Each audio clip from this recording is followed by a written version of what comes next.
जो नितिन गडकरी जी हैं, उन्होंने ये बात बिल्कुल स्पष्ट कर दी है कि आने वाले 2 सालों के अंदर वो हमारे जहन से पेट्रोल और डीजल का नाम भुलवा देंगे। जो मोदी जी कहते हैं ना कि 56 इंच का सीना लेके हम घूमते हैं, तो वो खाली बोलते नहीं है, वो 56 कंट्रियां ही आज उनसे परेशान है क्योंकि इनका 56 इंच का सीना है। आज उनको पता है कि इनका तेल नहीं बिकने वाला। अगर ये सरकार बनी रहती है तो भाई साहब आने वाले समय के अंदर पेट्रोल की कोई औकात नहीं रह जानी, ये हवा के बराबर भी नहीं बिकेगा। उसके बाद आज लोग बोलते हैं पेट्रोल महंगा हो गया, तो सरकार क्यों कह रही है ईवी ले लो? इसीलिए तो कह रही है महंगा हो गया। अगर आप ईवी गाड़ी चलाओगे तो बिजली भी आप बचाओगे, पर्यावरण भी आप बचाओगे। ताबड़तोड़ तरीके से मैं बोलूंगा जो डेवलपमेंट चल रही है, जो हमारे नितिन गडकरी जी हैं रोड एंड ट्रांसपोर्ट मिनिस्टर, वो खुद गाड़ी में बैठ के हाईवे जितने उनका ब्यौरा करने के लिए जाती है कि कहीं पर भी कोई भी चूक ना रह जाए। क्या गलत कर रही है वो सरकार? एशिया का रिचेस्ट आदमी हमारी कंट्री का है जी, इंडिया का रिचेस्ट आदमी। बाहर की कोई न्यूज सुन के आज आप उनके शेयर बेच के या सारा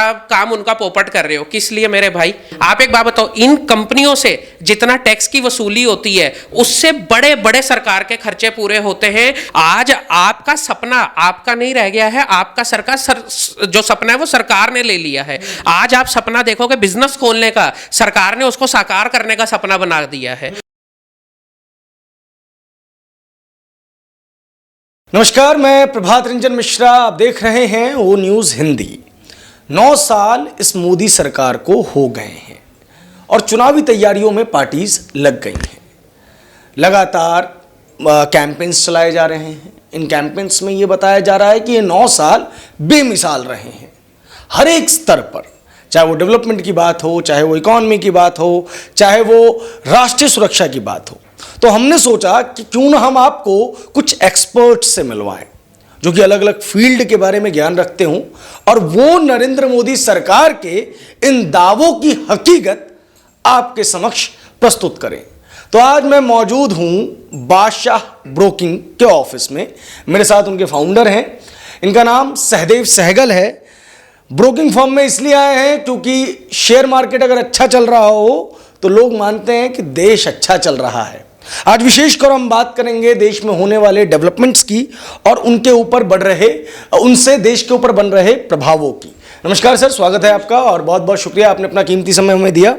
पहला सवाल मेरा यही रहेगा कि नरेंद्र मोदी सरकार के लिए जब भी बात की जाती है तो विपक्ष और आम जनमानस एक भावना बना लेते हैं कि ये सरकार हिंदू मुस्लिम करती है और ये सिर्फ और सिर्फ रिलीजन की पॉलिटिक्स करती है। अब चूंकि आप तो व्यापारी हैं, एक ब्रोकिंग फर्म चलाते हैं, आप इस पे क्या कहेंगे?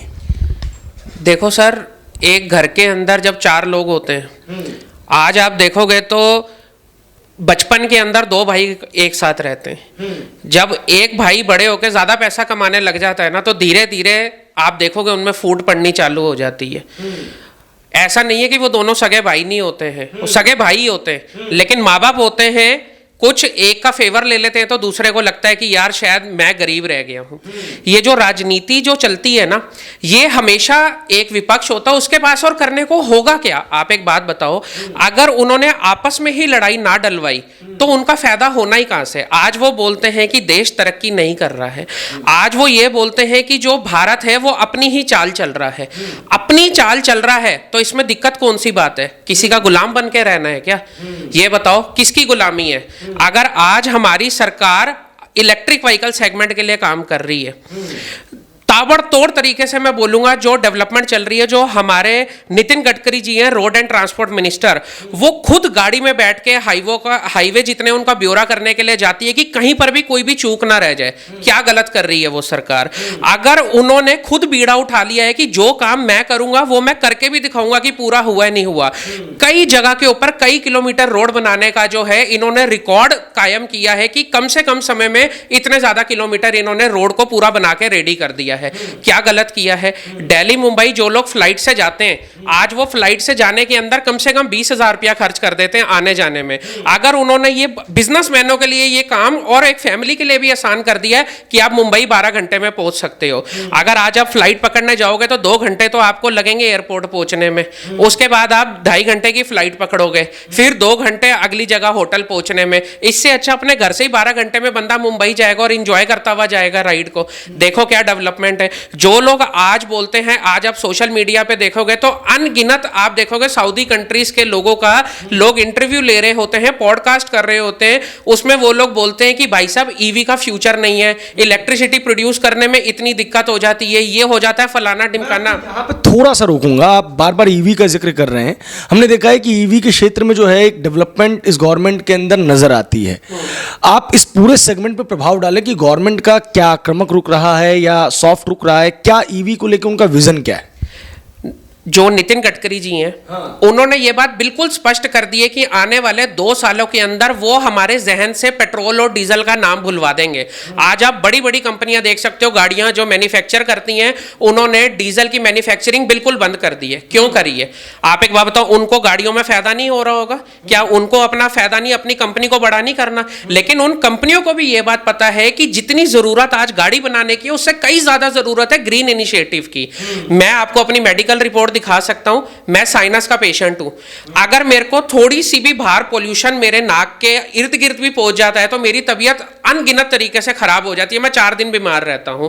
अंधाधुंध जो शोर हो रहा होता है, बुजुर्ग परेशान हो रहे होते हैं, इतनी तेज व्हीकल्स में से आवाज आ रही होती है। ईवी के व्हीकल में कोई आवाज नहीं आती भाई साहब, सिर्फ ऐसी बेसिक आवाज इतनी आती है कि साथ वाले को पता लग जाए कि इलेक्ट्रिक व्हीकल चल रहा है। पेट्रोल का पैसा आप बचाओगे, एनवायरमेंट आप अच्छा करोगे, अपने बच्चों के लिए आपको ताजी सांस आप छोड़ के जाओगे, इसमें कौन सी दिक्कत है? बड़े बड़े देश आज जो हैं, सऊदी देश हो गए या ये जो ऑयल प्रोड्यूसिंग देश है, ये क्यों आज घबरा रहे हैं? जो मोदी जी कहते हैं ना कि 56 इंच का सीना लेके हम घूमते हैं, तो वो खाली बोलते नहीं है, वो 56 कंट्रियां ही आज उनसे परेशान है क्योंकि इनका 56 इंच का सीना है। वो इसलिए आज उनको पता है कि इनका तेल नहीं बिकने वाला। अब इनको पता है जितने इरादे इन्होंने पक्के कर दिए, अगर ये सरकार बनी रहती है तो भाई साहब आने वाले समय के अंदर पेट्रोल की कोई औकात नहीं रह जानी, ये हवा के बराबर भी नहीं बिकेगा उसके बाद। और आज भारत में जो ईवी का काम हो रहा है, बड़ी बड़ी कंपनीज ईवी के लिए जो प्रोडक्शन कर रही हैं, बड़ी बड़ी कंपनीज जो इंजन इस तरीके के रिफाइन कर रही हैं कि लोगों को कम से कम कॉस्टिंग पे पड़े। आज लोग बोलते हैं कि ईवी बहुत महंगी पड़ रही है, आज लोग बोलते हैं कि ईवी के अंदर तो सर इतना ज्यादा पैसा लगेगा, बैटरी रिप्लेस करनी पड़ेगी। आप एक बारी जाके सरकार के बारे में पढ़ लो कि वो काम कर क्या रही है इसके लिए। वो दिन रात डेवलपमेंट के अंदर लगी है कि आपके लिए चार्जिंग इंफ्रास्ट्रक्चर खड़ा जाए। रिलायंस इंडस्ट्रीज चार्जिंग इंफ्रास्ट्रक्चर के लिए मुंबई के अंदर ऐसा धुरंधर काम कर रही है कि बड़ी बड़ी सोसाइटीज के बाहर चार्जिंग स्टेशन लगाए जा रहे हैं। टाटा पावर ने 75,000 करोड़ रुपए की इन्वेस्टमेंट के लिए एग्री किया है कि हम सोलर के सेक्टर के अंदर इन्वेस्टमेंट करेंगे। आपके हिसाब से ये कंपनियां क्या कर रही हैं? अगर इसका विजन ही ना होता तो आपको लगता है कि ये कंपनियां अपना पैसा खराब करेंगी? बड़ी बड़ी कंपनियों में थिंक टैंक बैठे होते हैं सिर्फ इसी बात के लिए कि कंपनी का पैसा कहां इन्वेस्ट होना चाहिए है। अगर कंपनियां अपने, आज आप जाके देखो एयरपोर्ट पे देखो सोलर के लिए कितनी ज्यादा जो है एडवर्टाइजमेंट चल रही है। वो क्यों चल रही है? अगर आपके घर के ऊपर सोलर लगा हुआ है तो बिजली आप बचाओगे, अगर आप ईवी गाड़ी चलाओगे तो बिजली भी आप बचाओगे, पर्यावरण भी आप बचाओगे। इसमें सरकार अपने लिए क्या कर रही है? सरकार तो हम लोगों के लिए काम कर रही है, और हम ही साथ नहीं खड़े होंगे तो क्या होगा? थोड़े दिन पहले न्यूज आई, अब पता नहीं कौन सी कंट्री से आई, अदानी ग्रुप के बारे में। एशिया का रिचेस्ट आदमी हमारी कंट्री का है जी, इंडिया का रिचेस्ट आदमी। बाहर की कोई न्यूज सुन के आज आप उनके शेयर बेच के या सारा काम उनका पोपट कर रहे हो, किस लिए मेरे भाई? तुम्हें बाहर वालों के ऊपर इतना विश्वास है, और यहाँ यही सेम चीज होती है। आप अपने घरों में भी देखोगे तो घर के अंदर जो होगी आपको कम रिस्पेक्ट मिलेगी, लेकिन जो बाहर वाले लोग होंगे वो आपकी बेइज्जती ज्यादा करके चले जाया करेंगे और लोग उस पर विश्वास करेंगे। तो भाई ऐसा होता है, कितने भी बड़े से बड़ा कोई भी नेता आ जाएगा, मैं कहता हूं आप बोल दो कि जी पार्टी चेंज होगी, उससे क्या फर्क पड़ जाएगा? उससे विजन कभी चेंज नहीं हो सकता। ये भारत का विजन है, ये भारत का विजन है। और अगर गवर्नमेंट उसके लिए काम कर रही है ना, तो हमें गवर्नमेंट को पूरा सपोर्ट करना चाहिए है, पूरा उनके साथ हाथ से हाथ मिला के चलना चाहिए, क्योंकि ये हमारे लिए, ये गवर्नमेंट के लिए नहीं है। अगर अच्छी सांस वो लेंगे, वो तो अभी भी अच्छी सांस ले रहे होंगे, लेकिन हम लोगों के लिए वो अच्छी सांस बनाना चाहते हैं। सहदेव जी, ये चीज है कि इंडिया के अंदर आपने जो ईवी वाले सेक्टर वगैरह की बात की या कोई भी चीज, विपक्ष बार बार कहता है कि ये जो है ना उद्योगपतियों की सरकार है, अंबानी अडानी की सरकार है, उनके जेब में ये सरकार है, ये आम आदमियों के लिए कुछ नहीं कर रही। अब चूंकि आप ब्रोकिंग फर्म से हैं, आप बाकी सारे कंपनीज वगैरह की लिस्टिंग वगैरह भी चेक करते रहते हैं, आम आदमी के लिए आपको इस 9 साल में कोई डेवलपमेंट नजर आया? क्या ये ईवी आम आदमी की लाइफ में कोई परिवर्तन लेके आएगा? सर जो लोग आज मजदूर साइकिल चलाते हैं, सुबह से लेकर शाम तक जो साइकिल चलाते हैं, उनके लिए कोई साइकिल की पर्याप्त जगह नहीं थी रोड पे, जो कि सरकार डेवलप कर रही है। एक रोड के ऊपर अलग से प्रावधान लेकर आया जा रहा है जहां पर आप साइकिल चला सकते हो। इलेक्ट्रिक साइकिल की प्रोडक्शन चल रही है, बड़ी बड़ी कंपनी जो है वो इलेक्ट्रिक साइकिल बाईसाइकिल्स बनाने पर आ रही हैं, सो दैट कि जो मजदूर आज सुबह साइकिल लेके निकल रहा है उसको कम मेहनत के अंदर और वो जल्दी अपने काम पे पहुंच पाए और जल्दी अपने घर से वापस लौट पाए। आज साइकिल के लिए ये सारी चीजें क्यों डेवलप करिए? अब आप बताओ सरकार को इससे क्या मिलना? अगर साइकिल आप ले लोगे तो आप अपनी हेल्थ अच्छी करोगे, आप साइकिलिंग की आपको आदत पड़ेगी, जब आप थकोगे आप इलेक्ट्रिक साइकिल उसको बना के भागने लग जाओगे, अपने काम पर जल्दी पहुंचोगे। ये सब चीजें जो हैं, अगर देखो आप विपक्ष में बैठे हो तो आप ये बोल सकते हो कि भाई साहब नेगेटिव क्या क्या चीजें होती हैं। हर सिक्के के भी दो पहलू होते हैं सर, हेड होगा टेल होगा। आप कोई भी चीज देखोगे उसके नेगेटिव पॉइंट्स होंगे और पॉजिटिव होंगे। अगर आप पॉजिटिव की तरफ देखोगे ना तो आपको नेगेटिव कुछ नजर नहीं आएगा, लेकिन अगर आपका बिजनेस ही नेगेटिव मुद्दों को उठाना है तो आपको नेगेटिव में सब कुछ नजर आ सकता है। और ये जो मैंने आरोप लगाया कि विपक्ष जो कहता है कि ये सरकार तो उद्योगपतियों की सरकार है, अंबानी अडानी की सरकार है, इस पर आपका क्या टेक है? सर आपके हिसाब से अंबानी है, अदानी है, टाटा ग्रुप, अगर इनको बिजनेस डिस्कस करना है तो क्या इनको एक सब्जी वाले के पास चले जाना चाहिए बिजनेस डिस्कस करने, या एक जूस वाले के पास चले जाना चाहिए कि आइए बैठिए हम बिजनेस को डिस्कस करते हैं? एक उद्योगपति है, भारत की नंबर 1 कंपनी है रिलायंस इंडस्ट्रीज, अगर उनको कोई चैलेंज फेस हो रहा है, अगर उस कंपनी को कोई भारत के लिए नई चीज लेकर आनी है तो वो किसके पास जाएगा आपके हिसाब से? आप बताओ। एक 18-20 लाख करोड़ का रिलायंस इंडस्ट्रीज है, आपको लगता है कि वो किसी सब्जी वाले के पास जाके अपना बिजनेस डिस्कस करे कि आइए सर भारत के लिए नई दिशा तय करते हैं? या वो बंदा कंट्रीब्यूट क्या कर पाएगा? जो भी कंपनी काम करती है, अब मेरी कंपनी होगी ब्रोकिंग की, अगर मुझे कोई भी प्रॉब्लम आएगी तो मैं किसके पास जाऊंगा? Securities and exchange board of India के पास, कि मेरी इस चीज में मदद करो, मुझे इस चीज को आगे लेके जाना है लोगों के हित में, तो मैं उनके पास जाऊंगा। अब मैं जो है किसी दूसरे अपने दोस्त को नहीं बोल सकता कि भाई तू ये चीज करवा दे, जिसका जो काम है वो वही करेगा। उद्योगपति के लिए वो इसलिए बोलते हैं क्योंकि वो बड़ा इजी टारगेट होते हैं। पैसा कमाना एक जुर्म है, पैसा कमाना एक जुर्म है। अगर आप उतना पैसा कमा रहे हो जिससे आप रोटी खा सको तो आपको सारी दुनिया सैल्यूट मारेगी, लेकिन अगर आपने अपनी जो एक मिडिल क्लास वाली जो एक लेयर होती है उसको आपने पार कर लिया तो पहले आप शक के घेरे में आ जाओगे। आपका आस पड़ोस बोलेगा कि भाई साहब इसने कुछ तो गलत काम करना चालू कर दिया है, और अगर आपने 2-3 गाड़ियां खरीद ली तो भाई साहब उसके बाद तो वो आपको बिल्कुल ही करार दे देंगे कि इसको तो जेल में बंद कर दिया जाए क्योंकि इसने पैसा कमा लिया है। पैसा कमाना जुर्म क्यों है? आप एक बात बताओ, इन कंपनियों से जितना टैक्स की वसूली होती है उससे बड़े बड़े सरकार के खर्चे पूरे होते हैं। जो पेंशन्स भी आज लोगों के पास जाती हैं वो सरकार के खजाने में से जाती है। खजाना कहां से भरता है? लोग कहते हैं सरकार के पास इतना खजाना है। ये कंपनियां अगर काम करना बंद कर देंगी तो खजाना कहां से भरेगा भाई? सरकार कोई बिजनेस नहीं करती है, सरकार टैक्स लेती है, सरकार बिजनेस नहीं करती है। ये बड़े बड़े उद्योगपति अगर काम नहीं करेंगे तो पैसा कहां से आएगा देश के पास? आज टीसीएस एक कंपनी है, टाटा कंसल्टेंसी सर्विसेज, आप टाटा पर तो विश्वास रखते हो। टाटा कंसल्टेंसी सर्विसेज का 80% जो काम है वो इंडिया के बाहर से आता है। 80% जो उनको बिजनेस देने वाले लोग हैं वो भारत के बाहर से। क्यों? क्योंकि वो उस कंपनी पर विश्वास करते हैं कि ये जो काम है वो टाटा कंसल्टेंसी सबसे बेहतर कर सकता है। भारत के अंदर ही उनका काम सिर्फ 20% है। आप क्या बोलोगे कि वो बाहर के लोगों का काम कर रही है तो वो फ्रॉड है? ये तो कोई बात नहीं हुई। आप समझो भारत की कंपनी अगर बाहर अपना डंका बजा रही है तो आपको उसके साथ खड़ा होना चाहिए है। उसके बारे में अगर हम लोग ही नेगेटिव बोलेंगे तो बाहर वालों को तो आपने सारे दरवाजे खोल दिए नेगेटिव बोलने के। ये गवर्नमेंट जो है बिजनेस को लेकर बड़ा ज़्यादा प्रचार प्रसार करती रहती है और उद्योगों को बढ़ावा देने की बात करती है। 100 से ज़्यादा यूनिकॉर्न्स इंडिया के अंदर डेवलप हुए हैं, स्टार्टअप हब क्रिएट हो रहा है। क्या हुआ ऐसा चेंज कि इस तरीके की चेंजेस आए हैं, या पिछली सरकारों में क्या ऐसी चीज़ें रहीं? जैसे आपने कहा कि उद्योगपति होना मतलब गुनाह होना है, तो ये परसेप्शन कैसे डेवलप हुआ और इस गवर्नमेंट ने किस तरीके से लोगों को जो है वो अपनी ओर प्रोत्साहित किया कि नहीं आप जो है इस तरफ आगे बढ़ें? इस सरकार ने ईज ऑफ डूइंग बिजनेस किया है। अगर आज कोई नया बंदा बिजनेस ओपन करने जाता है तो उसके साथ बैंक खड़े हुए हैं। अगर उसको फंडिंग की जरूरत है तो बैंक अवेलेबल है, बैंक उनको फंड कर सकते हैं। बड़े बड़े आज ग्रुप्स ऐसे बन गए हैं एंजल इन्वेस्टर्स के, वेंचर कैपिटलिस्ट के, जो उस बिजनेस को फंड कर सकते हैं। वो इकोसिस्टम सरकार ने डिजाइन करा के दिया है। आप खुद से एक बात सोचो, आज की किसी के मन के अंदर कोई विजन होता था, स्टार्टअप की लहर क्यों आई? किसी के मन में पहले विजन होता था, वो सोचता था कि मैं इस लेवल पे शायद कभी जाऊंगा, लेकिन आज उसके लिए 90% वो चीज हकीकत बन चुकी है। सोर्सेज ऐसे बन चुके हैं। स्टार्टअप को बढ़ावा क्यों दिया जाता है? वो इसलिए दिया जाता है सर, एक एग्जाम्पल है नोकिया। नोकिया कहता था कि मैं जो है सबसे ऊपर हूं मोबाइल इंडस्ट्री में, मेरे से ऊपर कोई नहीं है। बहुत अच्छी बात थी, मैंने खुद भी नोकिया का मोबाइल यूज किया, शायद आपने भी किया होगा। उसके बाद जब नोकिया के पास एक ऑप्शन आई, एंड्रॉयड आ गया सामने, और एंड्रॉयड जो था वो एक नई चीज थी लोगों के लिए, लोगों को कुछ नया और अट्रैक्टिव नजर आया। जब नोकिया के पास ये ऑप्शन थी उसको अडेप्ट करने की, तो नोकिया ने बोला हम अपना इंटरफेस ही रखेंगे, जो यूआई हमारा है, यूजर इंटरफेस, वो नोकिया का ही रहेगा, हम एंड्रॉयड को नहीं अपनाएंगे। लोगों का प्यार आज भी नोकिया के लिए बराबर है, लेकिन नोकिया खत्म हो गई। वो क्यों हो गई? जब लोगों ने एंड्रॉयड को यूज करना चालू किया, वो एक नई लहर बन गई।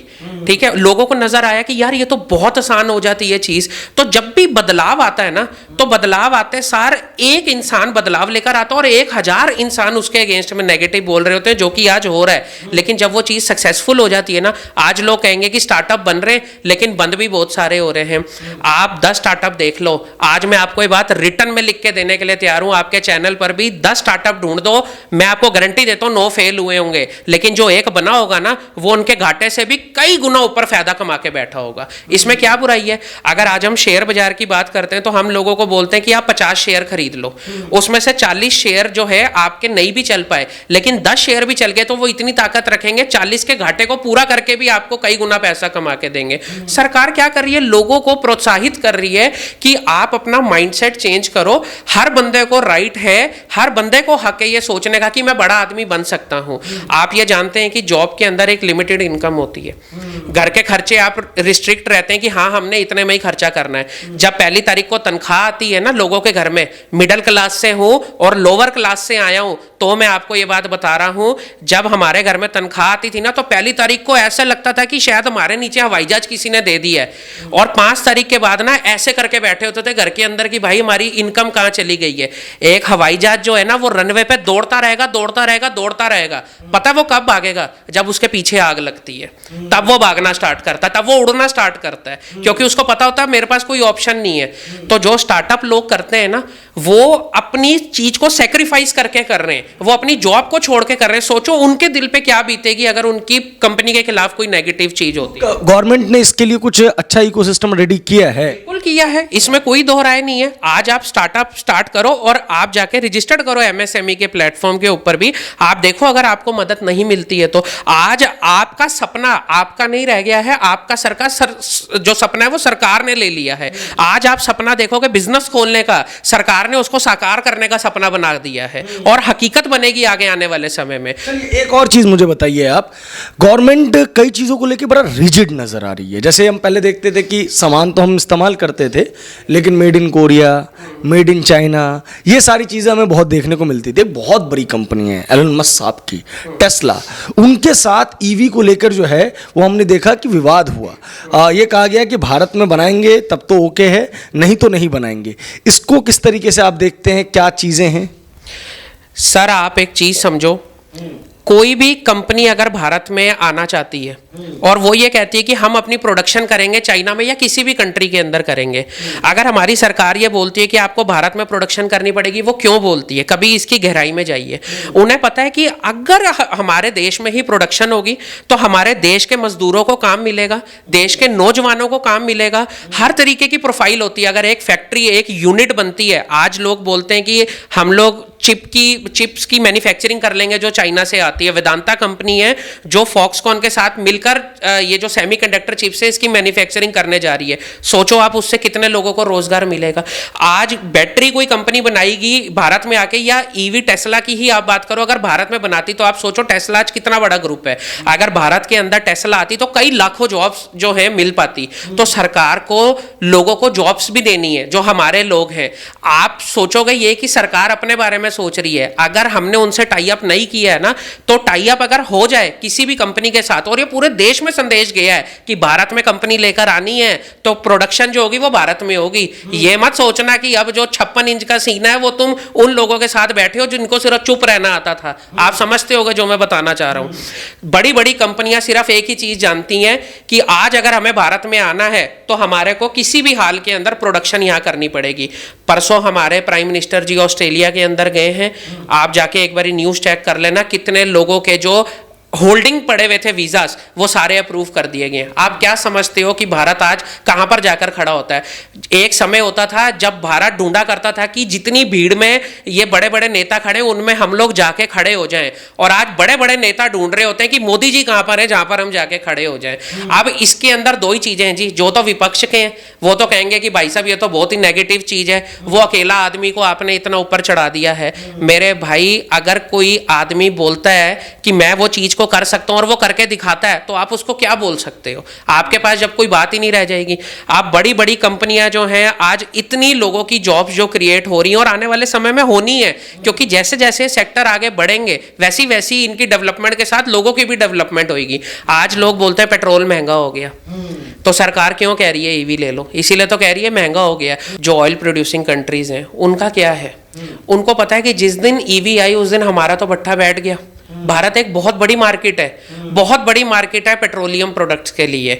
उनके लिए वो काम बिल्कुल खत्म होने की कगार पर है, और उनको पता है जिस स्पीड से ये आगे बढ़ रहे हैं तो हमारा कुछ नहीं रह जाएगा। और देखो यार, कहीं ना कहीं ये चीजें एसोसिएट होती हैं। अब आप सोचोगे कि कोई इनको फंडिंग कर रहा होगा, ये कई जगहों के ऊपर किन लोगों को फंडिंग करते होंगे कि हमारे खिलाफ, हमारे सरकार के खिलाफ ऐसी बातें बोलो जिससे ईवी को नेगेटिव कर दिया जाए। तो यार देखो, इन लोगों के लिए अपने धंधा जिसका जा रहा होता है उसको दर्द होता है, बिल्कुल सच बात है। लेकिन अगर हमारे लिए अच्छा हो रहा है तो हमें उसको सोचने की जरूरत है। अगर हमारे देश के लिए हमारे प्रधानमंत्री जी या उनकी टीम, स्पेशली नितिन गडकरी जी, अगर ये चीजें सोच रहे हैं तो मेरे भाई देखो, हर बंदे का अपना व्यू है, हर बंदा वोट डालने जाता है, हर बंदे के हाथ में निशान इसीलिए लगाया जाता है कि दोबारा कोई वोट आके ना डाले। तो भाई सबकी अपनी अपनी चॉइस है। चलिए, एक और सवाल का जवाब दीजिए मुझे। 5 ट्रिलियन की इकोनॉमी बनानी है, लेकिन 71 ईवी की कंपनीज बंद कर दी गई। फोर्ड चला गया, एक बड़ी अच्छी बाइक की कंपनी थी, मेरा नाम हार्ले डेविडसन, वो भी चली गई। कैसे बनेगी? सर, उनका तो जाना बनता था। अब जो आज नई नई ईवी की कंपनीज आ रही हैं वो लोग क्या कर रहे हैं? वो लोग अपने प्रोडक्ट को भी खराब कर रहे हैं सिर्फ एक बेवकूफ़ी की वजह से। वो सब्सिडी का गलत इस्तेमाल कर रहे हैं। जो गवर्नमेंट के द्वारा जो सब्सिडी दी जा रही है फेम के अंडर, उसका गलत इस्तेमाल कर रहे हैं। मैं नाम नहीं लेना चाहूँगा, मेरे पास मैं ऐसी 10 कंपनीज बता सकता हूँ और उसमें से 1-2 ऐसी टॉप कंपनीज बता सकता हूँ जिनको मैंने देखा है, अंदरूनी डेप्थ में जाके देखा, जिन लोगों ने कभी सब्सिडी का गलत इस्तेमाल नहीं किया। और उन्होंने क्लियरली ये बात बोली भी थी कि सब्सिडी जो है इसमें बाद में जाके लोग फंसेंगे। और आगे आने वाले समय में मैं होप करता हूं कि जरूर वो भी कैमरे के सामने एक दिन जरूर आएंगे और वो ये चीज बताएंगे कि उनकी कंपनी ने कभी गलत काम नहीं किया। ऐसी बहुत सारी कंपनीज हैं जो ये जानती हैं कि कल को हमारे खिलाफ कोई दिक्कत होगी। बड़ी बड़ी नाम, बहुत बड़े बड़े नाम ले लूंगा तो भाई साहब हमें दिक्कत हो जाएगी, लेकिन नाम इतने बड़े बड़े हैं कंपनियों के जो सारी आज सब्सिडी में फंसी हुई हैं। इनकी न्यूज ज्यादा आप देखोगे नहीं, इनकी न्यूज सिर्फ एक ही दिखा सकता है, वो है गूगल। जाके गूगल पे आप चेक करो कौन कौन सी कंपनियों के खिलाफ पेनल्टी है। क्योंकि भाई साहब ऐसी बात है, बड़ी बड़ी कंपनियों ने गलत इस्तेमाल करके सरकार से सब्सिडी ले ली। भाई सरकार जो पैसा कमाती है ना, जो खजाना सरकार का भरता है वो टैक्स से भरता है, और वो टैक्स किसने दिया होता है? जो आम जनता होती है। सरकार को एक एक पैसे की फिक्र है कि किसी भी जनता का पैसा गलत जगह पर ना चला जाए। आज जो आप लोगों को सब्सिडी मिल रही है बड़ी बड़ी कंपनियों को, इन्होंने खुद घपलेबाजी करी। सब्सिडी क्या बोलती थी? मेक इन इंडिया प्रोडक्ट होना चाहिए था। आपका मेक इन इंडिया प्रोडक्ट बिल्कुल नहीं था। इनको ये लगा कि हम तो जो है रेवोल्यूशन का हिस्सा बन रहे हैं तो ये बात भी हमारी कवर हो जाएगी। गवर्नमेंट पकड़ रही है, गवर्नमेंट पकड़ रही है सर, पकड़ रही नहीं है, पकड़ चुकी है, पकड़ चुकी है। और जिनको पकड़ने वाली थी उन्होंने पहले ही कानों को हाथ लगा लिए हैं कि ये काम तो बिल्कुल करने का नहीं है। और जो कंपनियां इस बात पे अड़ी हुई थी ना कि हमने सब्सिडी नहीं लेनी क्योंकि हमारा मेक इन इंडिया पूरा मेड इन इंडिया प्रोडक्ट नहीं है, तो भाई वो अपनी बात पे स्टिल थी। अगर उनका प्रोडक्ट नहीं था तो उन्होंने सब्सिडी भी नहीं ली है, जो कि होना भी यही चाहिए था। अच्छा, 9 साल बेमिसाल कह रही है भाजपा और 9 साल बदहाल कह रही है कांग्रेस। व्यापार की दृष्टि से, अर्थव्यवस्था की दृष्टि से, बाजार की दृष्टि से ये 9 साल कैसे रहे? देखो, बाजार की दृष्टि से तो बस इतना बता सकता हूं कि आज से 10 साल पहले निफ्टी चला करती थी 6,000 पर। लगभग 5 से 6,000 का रेट था निफ्टी का। आज निफ्टी पहुंच चुकी है 18,500 के नजदीक। कोरोना के टाइम के ऊपर सबसे बड़ी आपदा आके बैठी हुई थी पूरी दुनिया के ऊपर। भारत भी बहुत बुरे फेज से उस समय गुजरा था। कितने हालात खराब थे। निफ्टी हमारी वहां से उठ के आ गई 7500 के आसपास। क्या हमारे देश ने तरक्की नहीं करी? 3 साल हुए, 3 साल 7500 से उठ के 18,500 हमारी निफ्टी आके खड़ी हो गई है। टाटा मोटर का नाम आपने सुना होगा, 65 रुपए का शेयर था कोरोना के टाइम पर और आज 530 रुपए का शेयर है। आज का रेट बता रहा हूं आपको, 530 रुपए का शेयर है। एक बारी लगा के चलो आपका पैसा कितना गुना हो गया। बजाज ऑटो देख लो, ये जो महिंद्रा एंड महिंद्रा एक कंपनी है, 368 रुपए का इसका लो था इसके नजदीक का कोरोना के टाइम पर, और कल का रेट था इसका 1325 रुपए।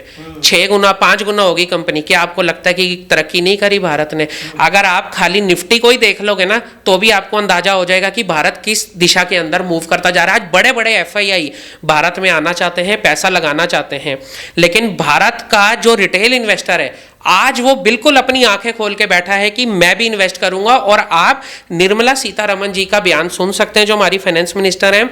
उन्होंने ये बात भी बोली थी कि आज एफआईआई से ज्यादा कंट्रीब्यूशन हमारे रिटेल सेगमेंट का है। कल को कोई एफआईआई भारत में से अपनी फंडिंग लेकर भी जाता है तो हमें कोई फर्क नहीं पड़ेगा। एक समय था जब भारत की जो शेयर बाजार है वो एफआईआई के पैसों पर डिपेंडेंट था। आज एफआईआई के पैसों का मूंगफली के दाने जितना भी कोई भाव नहीं रह गया। आज भारत का इन्वेस्टर पैसा लगाता है।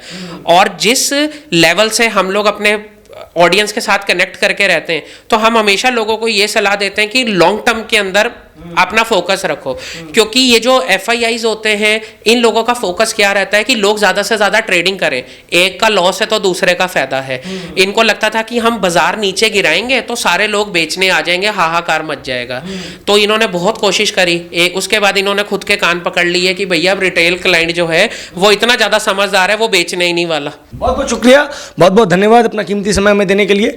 9 साल इस गवर्नमेंट के कैसे बीते हैं उस पर हम अलग अलग लोगों से बात करके आपको बताएंगे। आप जज करें लोगों को सुनने के बाद कि क्या देश सही दिशा में है या गलत दिशा में है। क्योंकि चुनाव में सिर्फ 1 वर्ष का समय रह गया है, इसलिए इस सरकार का रिपोर्ट कार्ड आप तक पहुंचे इस चीज़ की जिम्मेदारी हम सबकी है। भाई साहब ने अपनी बात रखी, इनकी बातों पर आपकी क्या प्रतिक्रिया है? अगर आपके कुछ इनसे सवाल हैं तो आप हमें कमेंट बॉक्स में ज़रूर छोड़ें। हम अगले अपने जो एक्सपर्ट होंगे उनसे उन सवालों को जरूर लेंगे। कैमरे के पीछे हैं प्रसन्नजीत, आप देख रहे हैं ओ न्यूज़ हिंदी।